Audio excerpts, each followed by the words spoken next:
السلام عليكم ورحمة الله تعالى وبركاته. اللهم صل على سيدنا محمد وعلى آله وصحبه أجمعين.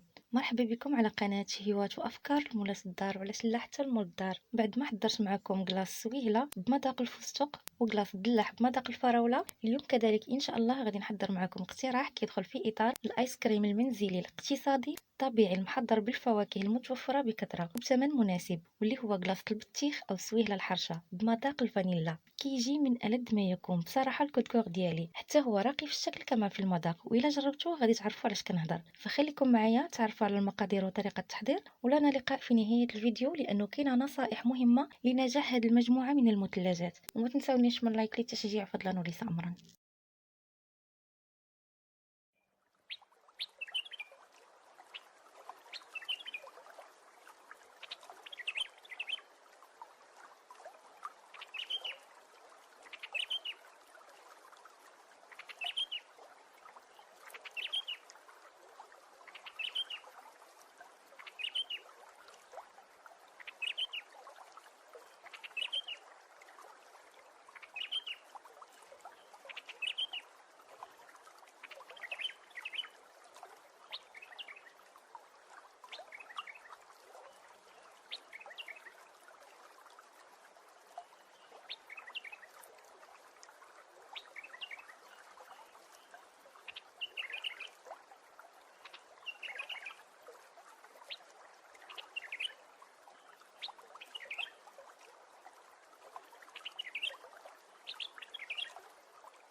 هذا هو الشكل النهائي لاقتراح اليوم، اللي كان عبارة عن كلاص بالسويلة الحارشة أو البطيخ بمذاق الفانيلا.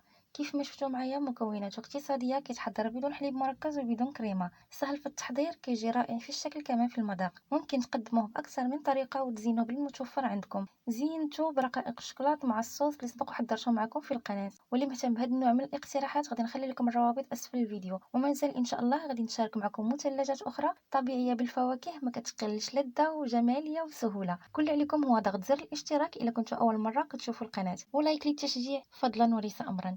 وفيما كيخص النصائح فهي في نهايه الفيديو، مهم انكم تشوفوها لنجاح كل المثلجات اللي غتحضروها من بعد. شكرا على الوفاء وعلى حسن المتابعه، وحتى نلقاكم فيديو جديد مع وصفه جديده. دمتم في رعايه الله وحفظه. وفيما كيخص النصائح الخاصه بهذا الاقتراح، وضعوا كؤوس التقديم في المجمد حتى تبرد، عاد وضعوا فيها الكلاص، وهكذا غنربحوا وقت اطول وغنقدروا نزينوا بكل اريحيه. واللي يبغى يحصل على طعم كريمي اكثر فيضيف الكريمه المخفوقه سواء البودره او السائله، فهي كتغني الطعم وكتخليه يجي راقي اكثر. انا حاولت نبقى في الاقتصادي واللي في متناول الجميع. الا كانت متوفره فضيفوها، وحاولوا كذلك تعتمدوا فواكه مزيانه في تحضير هذا الاقتراح هذا، لان كل ما كانت حلوه ومركز فيها الطعم اكثر فكتكون النتيجه افضل، لا من ناحيه المذاق ولا من ناحيه كميه السكر المضافه اللي ما كتكونش كبيره.